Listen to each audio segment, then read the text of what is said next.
नमस्कार। आपका अखबार के YouTube चैनल पर आपका स्वागत है। मैं हूं प्रदीप सिंह।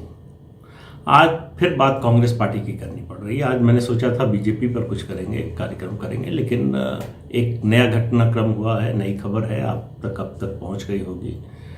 जितिन प्रसाद ने कांग्रेस पार्टी छोड़ दी और आज भाजपा ज्वाइन कर ली। तो ये एक ट्रेंड आप देखिए, इसको आप आइसोलेशन में मत देखिए कि कोई एक नेता उत्तर प्रदेश का जो पूर्व मंत्री, केंद्रीय मंत्री रह चुका है, कांग्रेस का भी राष्ट्रीय महामंत्री है, उसने पार्टी छोड़ दी, इस रूप में मत देखिए। आप देखिए कि किस तरह के लोग छोड़ रहे हैं पार्टी। देश की आबादी का 2/3 हिस्सा इस समय युवा वर्ग का है, युवा है। और कांग्रेस पार्टी से जो लोग बाहर निकल रहे हैं इस समय, वो इसी वर्ग को बिलोंग करते हैं, इसी वर्ग से आते हैं।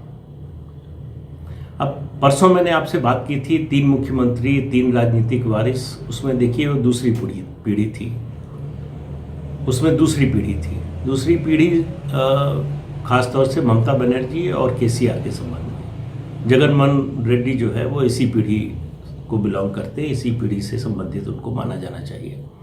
लेकिन ये जो क्रम शुरू हुआ है, आप देखिए 2015 में हेमंत बिस्वा शर्मा कांग्रेस से निकले। उस समय उनकी उम्र 46 साल थी। उसके बाद ज्योतिरादित्य सिंधिया मध्य प्रदेश के नेता हैं, वो निकले कांग्रेस पार्टी से 2020 में। उनकी उम्र उस समय 49 साल थी। आज जितिन प्रसाद निकले हैं पार्टी से, कांग्रेस पार्टी से, उनकी उम्र है 48 साल। सचिन पायलट जो राजस्थान के डिप्टी सीएम रह चुके, प्रदेश अध्यक्ष रह चुके हैं, वो 2020 में निकलते निकलते रह गए। उसकी वजह 2-3 वजहें थी। उनमें एक वजह ये थी कि 25 विधायक जो उनके साथ थे उनमें फूट हो गए, उनको इकट्ठा नहीं रख पाए, वरना वो पार्टी से बाहर आ गए होते। लेकिन अब फिर से वहाँ पर हलचल शुरू हो गई। तो सवाल ये है कि ऐसा क्यों हो रहा है कि युवा नेतृत्व होते हुए राहुल गांधी, प्रियंका गांधी दोनों युवा हैं, और उनके होते हुए, और ये जो लोग निकल रहे हैं, ये ऐसा नहीं है कि इनका जो है, जो पुराने नेता हैं कांग्रेस के, उनका जैसे तालमेल नहीं बैठता राहुल गांधी से, प्रियंका गांधी से, उस तरह का मामला। ये इनके बड़ी समझे जाते थे, दोस्त समझे जाते थे, हम प्याला हम निवाला थे ये लोग। इनकी मित्र मंडली थी, उसका हिस्सा, राहुल गांधी की जो मित्र मंडली थी उसका हिस्सा थे ये लोग। केंद्र में मंत्री भी रहे, पार्टी में भी पद मिला। उसके बावजूद उन्हें क्यों लगता है कि अब उनका राजनीतिक भविष्य कांग्रेस में सुरक्षित नहीं है? तो 2-3 पैटर्न देखिए आप। एक, युवा लोग कांग्रेस में छोड़कर जा रहे हैं, तो कांग्रेस पार्टी भविष्य के बारे में नहीं सोच रही है, इसलिए युवा लोग छोड़ रहे हैं कि उनको अपना राजनीतिक भविष्य पार्टी में नहीं दिख रहा है। जहां जा रहे हैं जिस पार्टी में, उस पार्टी में नेताओं की, संगठन की, सरकार की इसकी कमी नहीं है, लेकिन उनकी नज़र भविष्य पर है। तो वो कांग्रेस पार्टी से युवाओं को ले रहे हैं। अब इन तीनों, चारों, 3 आ चुके हैं, चौथा कब आएगा ये आप इंतज़ार कीजिए, बहुत लंबा समय नहीं लगेगा। जितिन प्रसाद आए हैं तो सचिन पायलट भी आएंगे, ये दोनों दोस्त हैं। 2019 में भी जितिन प्रसाद लगभग आ गए थे पार्टी में और उनकी बातचीत हो गई थी। ये तय हो गया था कि किस दिन ज्वाइन करेंगे पार्टी में, टिकट उनका तय हो गया था। लेकिन उसी समय, उसी कुछ दिन पहले जो है, प्रियंका गांधी को उत्तर प्रदेश की कमान मिली थी, राष्ट्रीय महामंत्री बनाई गई थी। तो ये हुआ कि अगर इस समय से जितिन प्रसाद ने छोड़ा तो ये संदेश जाएगा कि उनके आते ही एक युवा नेता ने पार्टी छोड़ दी। इसलिए अपनी छवि बचाने के लिए प्रियंका गांधी ने जितिन प्रसाद को रोका, बीजेपी में नहीं जाने दिया, उनसे वायदे किए गए। अब दूसरा इसमें ट्रेंड देखिए कि ये जो लोग गए हैं, हेमंत बिस्वा शर्मा, ज्योतिरादित्य सिंधिया, जितिन प्रसाद, तीनों से वायदा किया गया था जो पूरा नहीं हुआ। तो तीनों में से किसी का वायदा, किसी से जो भी वायदा किया गया था वो पूरा नहीं किया गया। तो इससे क्या अर्थ निकलता है, इसका क्या निष्कर्ष निकलता है? दो, एक कि जब आपने वायदा किया तब आपकी नीयत वो करने की थी नहीं, आपको संकट नजर आया तो लगा कि तात्कालिक रूप से इस संकट को टालो, किसी तरह से इसको आगे बढ़ाओ, इसके लिए आपने वायदा कर दिया जो जिस वायदे को आपको पूरा करने की आपकी नीयत नहीं थी। एक तो ये कारण हो सकता है। दूसरा कारण ये हो सकता है कि आपकी नीयत तो सही थी, आप वो वायदा जो किया वो करना चाहते थे, लेकिन आपकी करने की क्षमता नहीं रह गई। आपको उस समय भी मालूम था जब आप वादा कर रहे थे कि आपके पास उतनी क्षमता, उतनी ताकत नहीं है कि इस वादे को पूरा कर सके।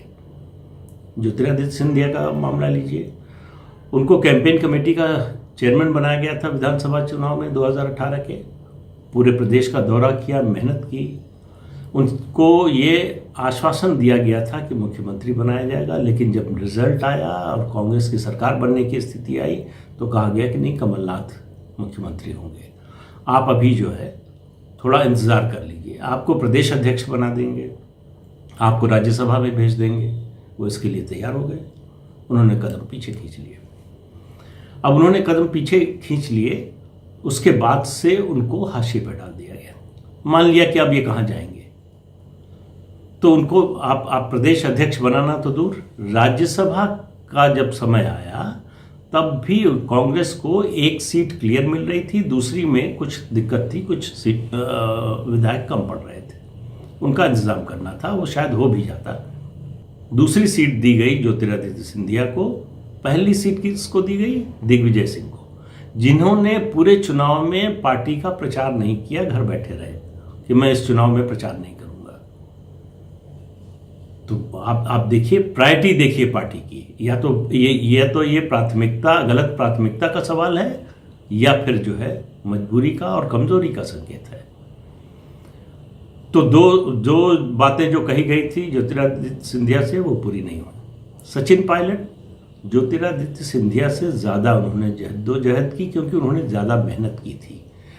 प्रदेश अध्यक्ष के रूप में 5 साल वो राजस्थान के गांव-गांव, कस्बे, जिले, शहर में दौरा करते रहे। उस समय अशोक गहलोत दिल्ली में राष्ट्रीय महामंत्री थे और सोनिया गांधी और राहुल गांधी के राजनीतिक सलाहकार के रूप में अघोषित रूप से काम कर रहे थे।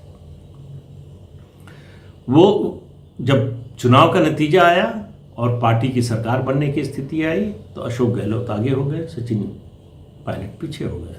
सचिन इस पर किसी तरह से मानने को तैयार नहीं थे कि उन्होंने मेहनत की है, ये मैंडेट उनका है, ये मैंडेट जब उनका है तो उन्हीं को पद मिलना चाहिए। पूरा गांधी परिवार लग गया मनाने में, मनाते मनाते आखिर में ये हुआ कि आप डिप्टी सीएम रहेंगे और प्रदेश अध्यक्ष भी रहेंगे, और मंत्रिमंडल के गठन में आपके लोगों को प्राथमिकता दी जाएगी। अब जैसे ही इस बात के लिए मान लिया सचिन पायलट ने, उनको किनारे कर दिया गया।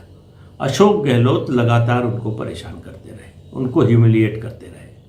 सरकार में वो डिप्टी सीएम जरूर थे, लेकिन उनकी कुछ चलती नहीं थी। धीरे धीरे असंतोष बढ़ने लगा तो उन्होंने फिर हाईकमान को याद दिलाया कि आपने वादा किया था। वादा क्या किया था?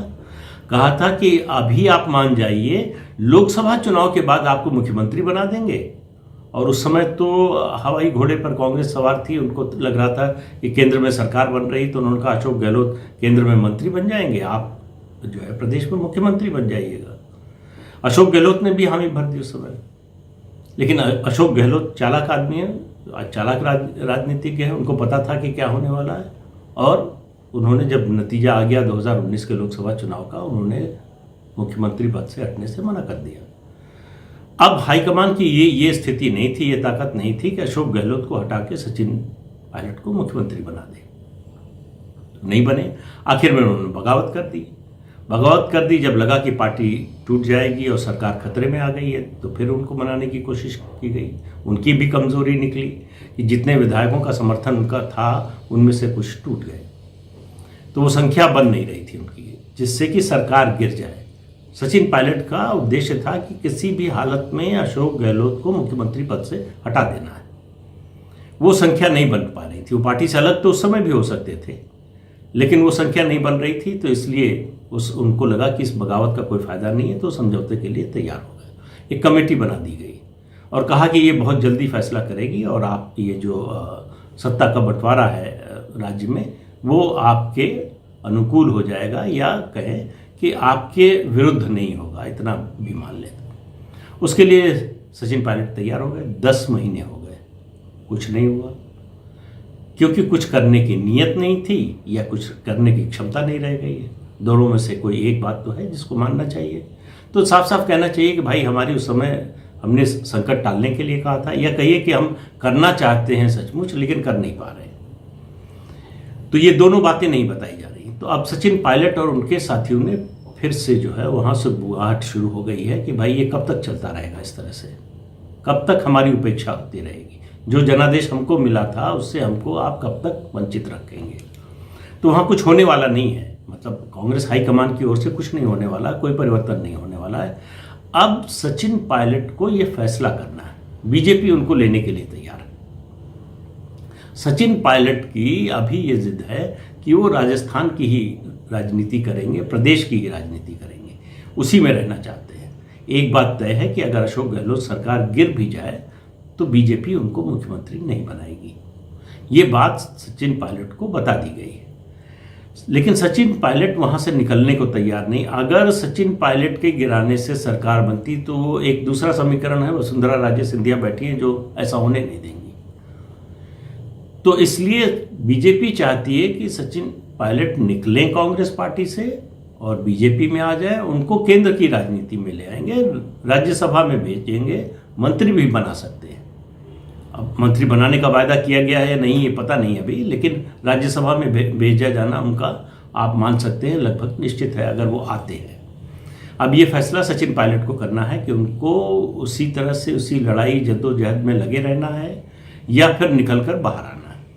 तो आज भाजपा ज्वाइन करते समय जितेंद्र प्रसाद ने जो बात कही, बड़ी महत्वपूर्ण बात कही है। वो अब ये कह सकते हैं आप कि चूंकि कांग्रेस छोड़कर भाजपा में आ रहे हैं तो भाजपा की तारीफ करेंगे ही, लेकिन उन्होंने कहा कि भाजपा अकेली पार्टी है जो राष्ट्रीय पार्टी है।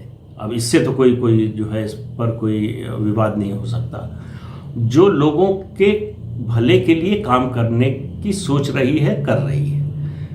और उन्होंने कहा कांग्रेस पार्टी में काम करने की गुंजाइश ही नहीं है।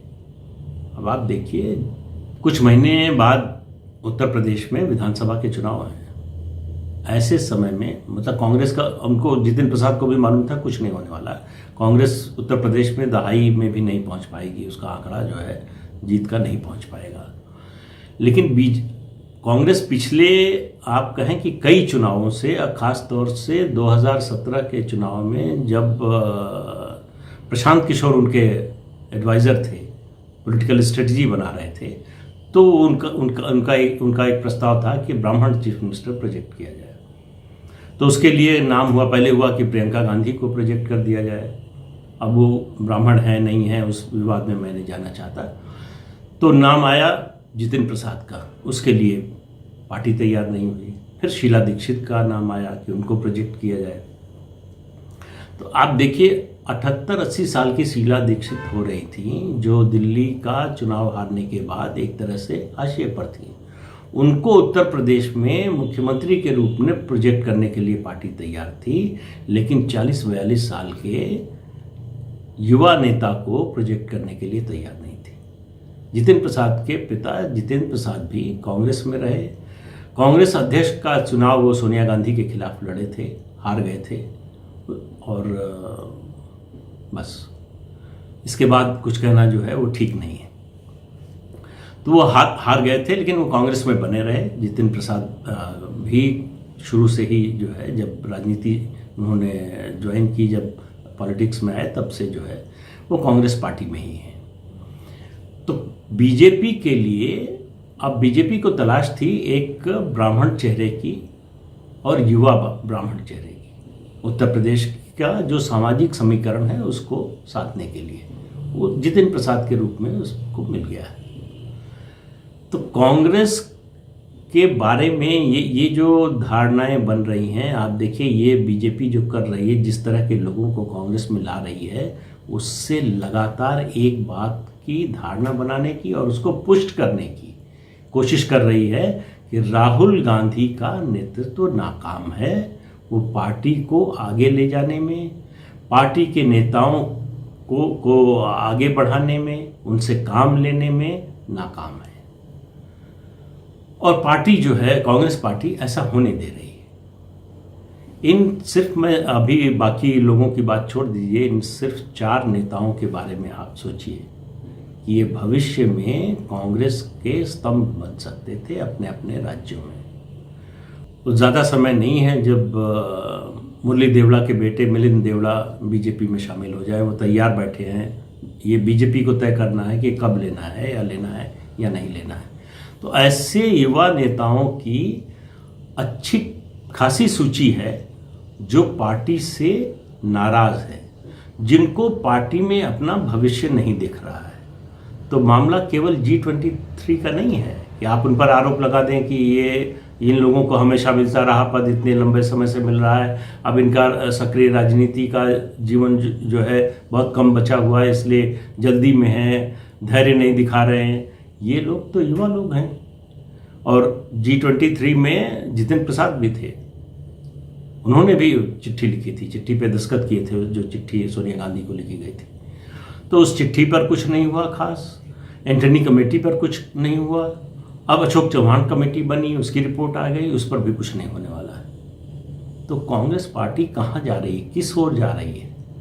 ये जो लोग कांग्रेस में हैं, जो कांग्रेस में आज भी अपना भविष्य, राजनीतिक भविष्य देखते हैं, उनके सोचने की बात है, उनके उठ खड़े होने की बात है। उनको सवाल पूछना चाहिए नेतृत्व से कि ये क्यों हो रहा है और क्या हो रहा है, पार्टी कहाँ जा रही है। आज के अंक में बस इतना ही। अगले अंक में फिर मिलेंगे किसी नए मुद्दे के साथ। तब तक के लिए इजाज़त दीजिए, नमस्कार। जाते जाते आज फिर आपसे अनुरोध करेंगे कि चैनल देखिए, शेयर कीजिए और सब्सक्राइब ज़रूर कीजिए। नमस्कार।